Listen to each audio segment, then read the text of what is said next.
안녕하세요. 오늘도 건강 이야기를 나누고 싶은 당신의 생활 친구입니다. 혹시 요즘 다리가 무겁고 걸음이 느려지거나 자꾸 휘청거리는 경험을 하신 적 있으신가요? 아침에 침대에서 일어날 때 발끝이 차갑게 느껴지거나 계단을 오를 때마다 무릎이 시큰거려서 중간중간 쉬어가야 하는 모습. 저 역시 어느 순간부터 계단이 예전보다 훨씬 힘들게 느껴지더군요. 많은 분들이 단순히 나이 때문이라고 생각하기 쉽습니다. 하지만 사실은 우리가 매일 먹는 음식, 특히 간식으로 자주 드시는 경과와 깊은 관련이 있다는 사실을 아시나요? 오늘은 65세 이후 반드시 먹어야 할 4가지 경과와 절대 피해야 할 4가지 경과 이야기를 들려드리겠습니다. 작은 선택이지만 우리의 다리 힘과 독립적인 생활에 큰 차이를 만드는 비밀이 숨어 있습니다. 지금부터 들려드릴 이야기는 단순한 정보가 아닙니다. 실제로 많은 어르신들이 경험한 변화의 기록이기도 하죠. 끝까지 함께 해주세요. 요즘 부쩍 다리가 무겁게 느껴지시나요? 아침에 일어나자마자 발가락 끝이 차갑고 조금만 걸어도 종아리가 묵직해져서 자꾸 앉고 싶어지는 그런 느낌 말입니다. 나이가 들면 자연스럽게 다리가 무거워진다고 여기시는 분들이 많습니다. 하지만 사실은 우리 몸이 보내는 중요한 신호일 수 있어요. 저도 몇 년 전 아침마다 발끝이 차가워지고 길을 걷다가도 자꾸 균형을 잃어 걱정했던 적이 있었습니다. 처음엔 단순히 운동 부족이라고 생각했습니다. 그래서 억지로라도 산책을 나가려고 했죠. 하지만 조금만 걸어도 다리에 힘이 빠지고 무릎이 후들거려서 금세 포기하게 되더라고요.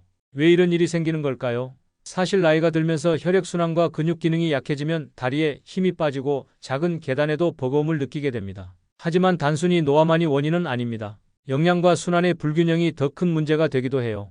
특히 우리가 무심코 간식으로 먹는 견과류가 이런 문제를 더 심하게 만들 수 있다는 사실 알고 계셨나요? 정순자님이라는 분의 이야기를 들려드릴게요.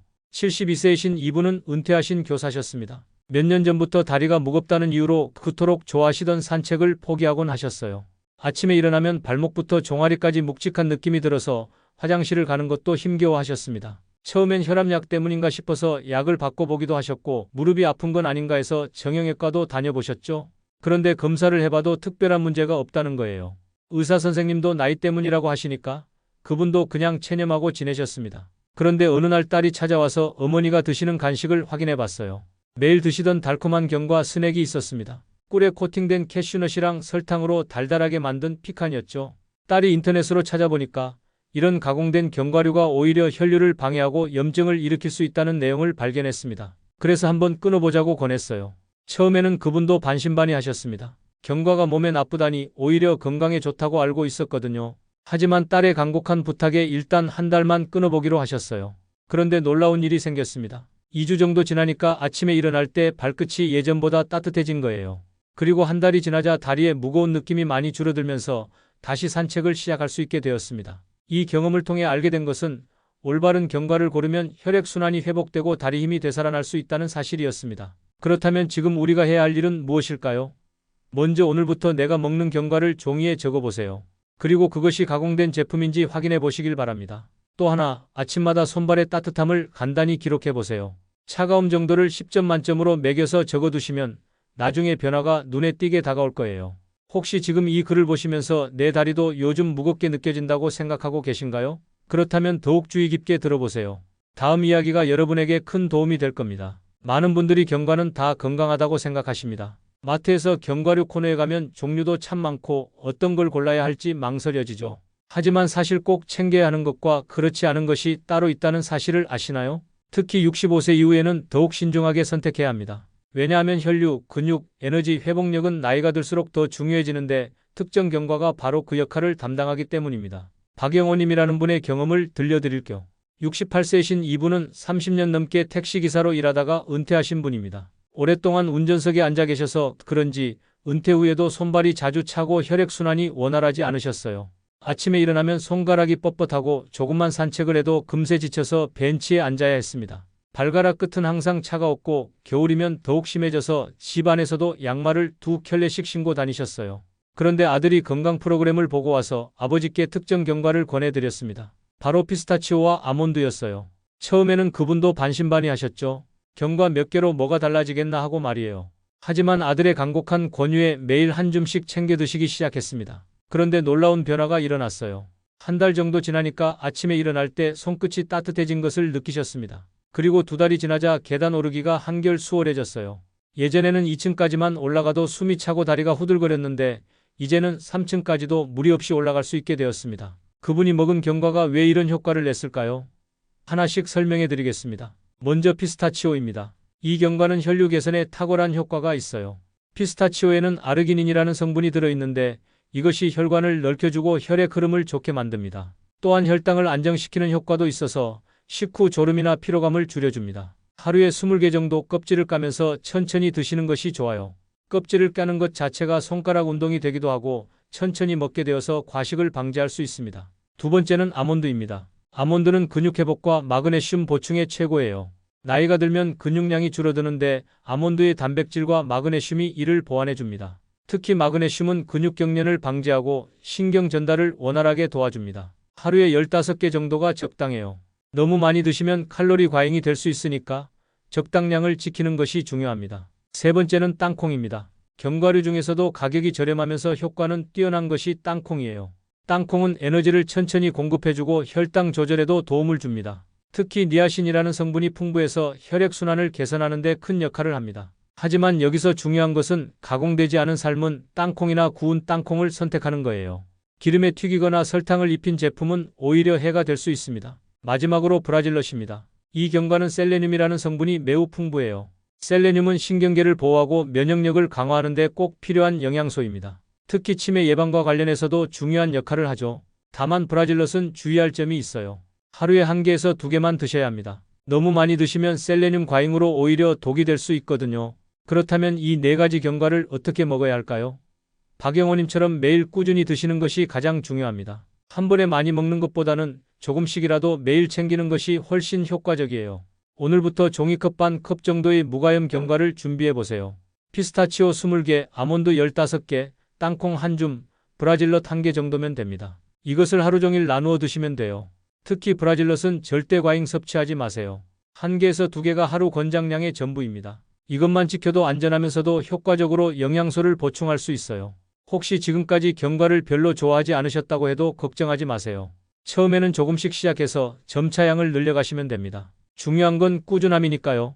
이제 반대편 이야기를 해보겠습니다. 우리가 몸에 좋다고 믿고 있던 견과 중에서도 오히려 해를 끼칠 수 있는 것들이 있다는 사실을 알고 계시나요? 특히 65세 이후에는 더욱 주의해야 할 견과들이 있어요. 왜냐하면 가공된 기름, 설탕, 과잉지방, 그리고 쉽게 산패되는 성분들이 문제가 되기 때문입니다. 김문식님이라는 분의 경험담을 들려드릴게요. 74세이신 이분은 은퇴하신 은행원이셨어요. 평소 건강관리에 관심이 많아서 견과류를 꾸준히 챙겨 드셨습니다. 특히 호두가 뇌에 좋다는 이야기를 듣고 매일 아침 호두 믹스를 한 봉지씩 드셨어요. 그런데 이상한 일이 생기기 시작했습니다. 처음에는 별로 신경 쓰지 않았는데 몇 달 지나니까 무릎이 자꾸 뻣뻣해지는 거예요. 아침에 일어날 때 특히 심했고 앉았다 일어날 때마다 무릎에서 소리가 났습니다. 그뿐만 아니라 오후만 되면 피로가 심하게 몰려왔어요. 점심을 먹고 나면 꼼짝도 하기 싫을 정도로 몸이 무거워졌습니다. 처음에는 나이 때문인가 싶어서 비타민도 챙겨 먹고 운동도 해봤지만 별로 나아지지 않았어요. 그런데 어느 날 건강 강의를 들으러 갔다가 견과류도 잘못 선택하면 오히려 염증을 일으킬 수 있다는 이야기를 듣게 되었습니다. 그때 그분이 매일 드시던 호두 믹스를 다시 살펴보셨어요. 알고 보니 그 제품에는 호두뿐만 아니라 여러 가지 가공된 견과가 섞여 있었습니다. 그리고 보존을 위해 각종 첨가물도 들어있었죠. 강의를 들은 후 1달간 호두를 완전히 끊고 대신 앞서 말씀드린 땅콩으로 바꿔보셨습니다. 그런데 놀라운 변화가 일어났어요. 2달 만에 무릎 뻣뻣함이 많이 줄어들었고 오후 피로감도 현저히 개선되었습니다. 그리고 산책할 때 다리가 한결 가벼워진 것을 느끼실 수 있었어요. 산책 시간도 30분에서 1시간으로 늘어났습니다. 그렇다면 왜 이런 일이 생긴 걸까요? 김문식 님이 피해야 했던 견과들을 하나씩 살펴보겠습니다. 첫 번째는 캐슈넛입니다. 캐슈넛 자체는 나쁘지 않지만 시중에서 파는 대부분의 캐슈넛은 고온에서 볶거나 기름에 튀긴 제품이에요. 이 과정에서 트랜스 지방이 생기고 염증을 일으키는 성분이 증가합니다. 특히 나이가 들면 이런 염증성 성분을 처리하는 능력이 떨어지기 때문에 더 문제가 됩니다. 두 번째는 피칸입니다. 피칸은 대부분 설탕 코팅이나 꿀 코팅 제품으로 판매돼요. 달콤해서 드시기는 좋지만 이런 당분이 혈당을 급격히 올렸다 내렸다 하면서 피로감을 증가시킵니다. 또한 염증 반응도 촉진시켜서 관절 건강에 좋지 않아요. 세 번째는 마카다미아입니다. 마카다미아는 지방 함량이 너무 높아요. 전체의 70% 이상이 지방인데 이는 소화에 부담을 주고 체중 증가를 유발할 수 있습니다. 특히 활동량이 줄어든 어르신들에게는 더욱 부담스러운 식품이에요. 마지막으로 호두입니다. 호두는 오메가3가 풍부해서 좋다고 알려져 있지만 실제로는 산패 위험이 매우 높은 경과예요. 오메가3 지방산은 공기에 노출되면 쉽게 상하는데 상한 오메가3는 오히려 몸에 염증을 일으킵니다. 특히 마트에서 파는 호두는 언제 볶았는지 얼마나 오래 보관됐는지 알 수 없어서 더욱 위험해요. 쓴맛이 나는 호두는 이미 산패가 진행된 것이니까 절대 드시면 안 됩니다. 김문식님처럼 이런 경과들을 피하고 올바른 경과를 선택하는 것만으로도 몸의 변화를 경험할 수 있어요. 중요한 건 가공 정도와 보관 상태를 확인하는 것입니다. 그렇다면 지금부터 어떻게 해야 할까요? 경과를 사러 가기 전에 반드시 원재료 100%라는 문구를 확인하세요. 그리고 코팅이나 양념이 되어 있는 제품은 피하시길 바랍니다. 또 한 가지 중요한 팁을 드릴게요. 경과를 드실 때 쓴맛이나 이상한 냄새가 난다면 아까워하지 마시고 바로 버리세요. 이미 상한 경과는 몸에 독이 될 수 있거든요. 혹시 지금 집에 이런 경과들이 있으시다면 오늘부터라도 중단해 보세요. 몸의 변화를 느끼시는데 그리 오래 걸리지 않을 겁니다. 좋은 경과를 선택했다고 해서 끝이 아닙니다. 잘못된 보관과 섭취 습관 때문에 그 효과를 모두 잃어버리는 경우가 의외로 많아요. 혹시 경과를 큰 통에 사다가 실온에서 몇 달씩 두고 드시는 분 계신가요? 아니면 한 번에 많이 드시고 며칠 안 드시다가 다시 많이 드시는 식으로 불규칙하게 섭취하고 계신가요? 경과는 공기와 빛에 노출되면 쉽게 산패해서 몸에 해로워질 수 있어요. 또 아무리 좋은 경과라도 과잉 섭취하면 오히려 체중과 관절에 부담을 줄 수 있습니다. 윤정희님이라는 분의 경험을 들려드릴게요. 70세이신 이분은 평생 가정주부로 지내시면서 가족 건강을 챙기는 일에 정말 신경을 많이 쓰셨어요. 몇 년 전에 경과가 건강에 좋다는 프로그램을 보고 대형마트에서 호두를 큰 통으로 사오셨습니다. 경제적이라고 생각했거든요. 그런데 양이 너무 많아서 다 먹는데 2달 넘게 걸렸어요. 처음 한 달은 괜찮았는데 시간이 지나면서 호두에서 쓴맛이 나기 시작했습니다. 그래도 아까워서 계속 드셨어요. 버리기엔 아깝고 몸에 좋다고 하니까 참고 드신 거죠. 그런데 이상한 증상들이 나타나기 시작했습니다. 위가 자주 더부룩하고 식사 후에 속이 쓰린 느낌이 들었어요.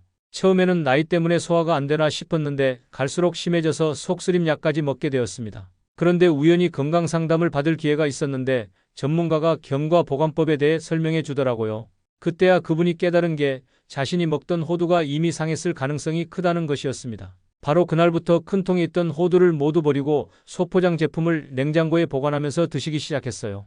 그리고 하루에 드시는 양도 정확히 측정해서 적당량만 드셨습니다. 그런데 놀랍게도 2주 만에 위장 불편이 사라졌어요. 그리고 한 달 후에는 식사 후 더부룩함도 완전히 없어졌습니다. 이 경험을 통해 경과 보관이 얼마나 중요한지 깨닫게 되셨다고 해요. 그렇다면 경과를 어떻게 보관해야 할까요? 가장 중요한 원칙은 소포장 냉장 보관입니다. 먼저 구매할 때부터 소포장 제품을 선택하세요. 아무리 경제적이라고 해도 큰 통으로 사면 다 먹기 전에 상할 가능성이 높아요. 차라리 조금씩 자주 사는 것이 훨씬 안전하고 경제적입니다. 그리고 산 즉시 냉장고에 보관하세요. 견과류는 상온에서 보관하면 지방이 쉽게 산패됩니다. 특히 여름철에는 더욱 빨리 상하죠. 냉장 보관하면 산패 속도를 현저히 늦출 수 있어요. 보관 용기도 중요합니다. 투명한 유리병보다는 불투명한 밀폐 용기를 사용하세요. 빛은 견과의 영양소를 파괴하고 산패를 촉진합니다. 따라서 빛을 차단할 수 있는 용기가 좋아요. 섭취량도 정확히 지켜야 합니다. 아무리 좋은 견과라도 하루 한 줌, 즉 25g에서 30g을 넘지 않도록 조절하세요. 이는 대략 아몬드 20개, 피스타치오 30개 정도의 양입니다. 한 번에 많이 먹는 것보다는 하루 종일 조금씩 나누어 먹는 것이 좋아요. 아침에 조금, 점심 후에 조금, 저녁 전에 조금씩 나누어 드시면 혈당도 안정적으로 유지되고 포만감도 오래 지속됩니다. 또 하나 중요한 팁을 드릴게요. 장을 볼 때는 유통기한과 포장 상태를 꼼꼼히 확인하세요. 포장이 찢어졌거나 누런 변색이 있는 제품은 피하시길 바랍니다. 그리고 집에서 드실 때도 색깔과 냄새, 맛을 확인하세요. 정상적인 견과는 고소한 냄새가 나고 바삭한 식감을 가지고 있어요. 만약 쓴맛이나 시큼한 냄새가 난다면 즉시 버리세요. 윤정희님처럼 올바른 보관법을 익히시면 좋은 견과의 효과를 최대한 누릴 수 있어요. 조금 번거로워 보일 수 있지만 건강을 생각하면 충분히 할 만한 일이죠. 혹시 지금까지 견과 보관을 대충 하셨다면 오늘부터라도 바꿔보세요. 작은 변화이지만 건강에는 큰 차이를 만들어낼 거예요. 지금까지 견과에 대한 이야기를 들어보시니 어떠세요? 혹시 우리가 무심코 먹는 견과 한 줌이 이렇게 건강과 독립성을 가를 수 있다는 사실이 놀라우셨나요? 정말 그렇습니다. 올바른 선택은 혈류와 근육을 지켜주지만 잘못된 선택은 염증과 피로를 키워서 우리 몸을 더 빨리 늙게 만들어요. 최명자님이라는 분의 이야기로 마무리해드리고 싶어요. 69세이신 이분은 은퇴하신 간호사셨어요. 오랫동안 환자들을 돌보시면서 건강의 중요성을 누구보다 잘 알고 계셨죠. 그런데 은퇴 후 몇 년이 지나면서 본인의 건강이 눈에 띄게 나빠지기 시작했어요.